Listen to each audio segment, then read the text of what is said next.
Assalamualaikum warahmatullahi wabarakatuh. Perkenalkan, nama saya Ragil Bagas Prasetya, NIM 1905411000116. Baik, pada kesempatan kali ini saya akan menjelaskan beberapa teori dari Jean Piaget, yaitu skemata, asimilasi dan akomodasi, ekuilibrasi, dan interiorisasi.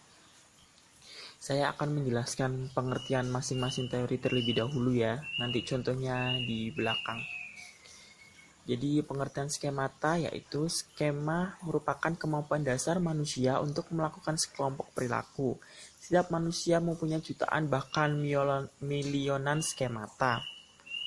Itu adalah penjelasan skemata. Yang selanjutnya yaitu asimilasi dan akomodasi. Asimilasi yaitu proses merespon lingkungan sesuai dengan struktur kognitif seseorang, dinamakan assimilation atau asimilasi, yakni jenis percocokan atau penyesuaian antara struktur kognitif dengan lingkungan fisik.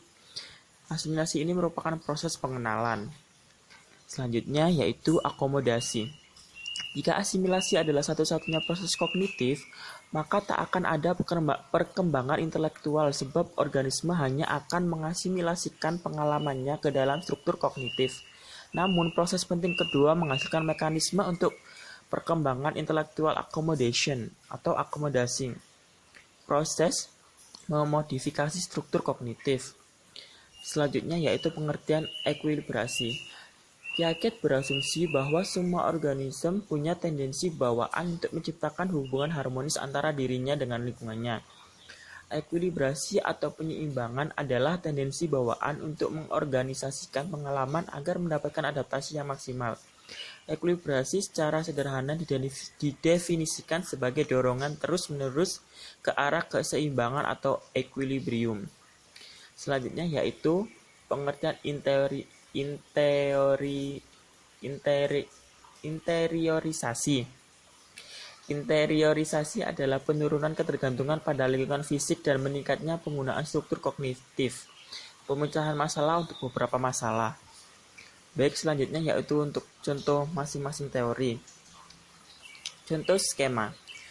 Anak belajar dan melihat gambar sapi di buku gambarnya. Jadi dia mengskema dengan cara melihat bahwa sapi itu ya seperti gambaran yang ada di buku gambar tersebut.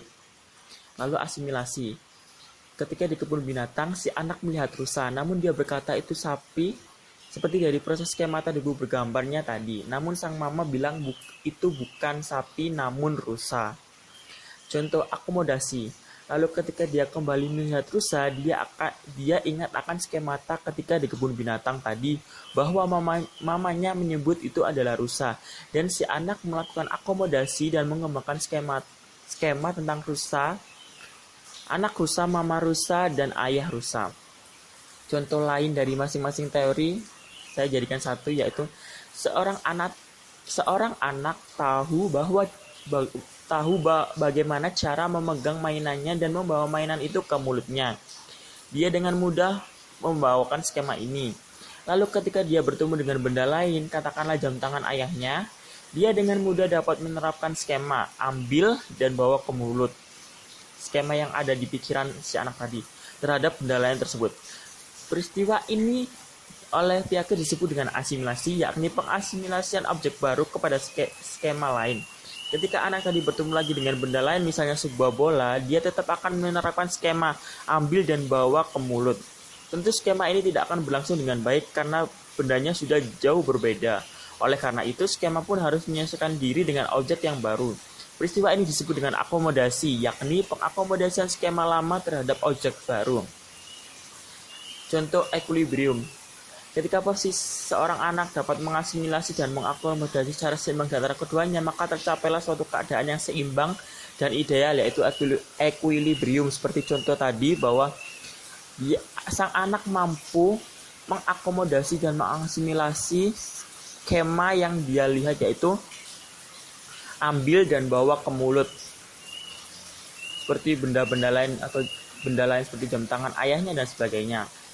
Contoh interiorisasi.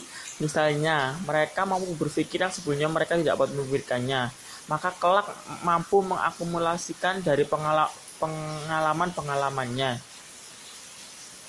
Jadi seperti gambar rusa tadi, sang anak kan melihat yang awalnya melihat rusa, dia menyebut sapi, yaitu dari skema melihat di buku gambar. Lalu dia ingat perkataan sang ibu bahwa ketika di kebun binatang dia menyebut sapi, itu bukan sapi namun rusa. Nah, sang anak ini menginteriorisasikan dan mengakumulasikan dari pengalaman-pengalamannya tadi, yaitu dia dapat mengingat bahwa bentuk rusa itu seperti apa, bentuk sapi itu seperti apa. Baik, itu saja yang bisa saya jelaskan tentang teori belajar Piaget, yaitu asimilasi, akomodasi, interiorisasi, equilibrium, dan skemata. Kurang lebihnya terima kasih. Wassalamualaikum warahmatullahi wabarakatuh.